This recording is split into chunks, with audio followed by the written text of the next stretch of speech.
Hi, this is how you check the oil in your vehicle. This is a Mazda.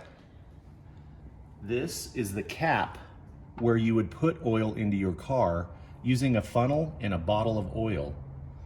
This is the indicator that tells you how much oil you have in your car.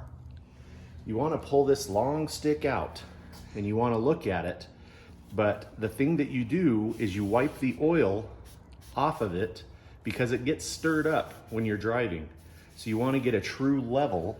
You wipe it clean, push it all the way in and down till it pops into place, and then pull it out for a good indication.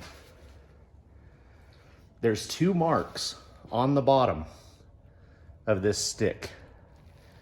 This oil is a little too full. You want it to be at or below, but never below this other dot. That's way too low. This will tell you how much oil that you have in your car. This oil is sufficient.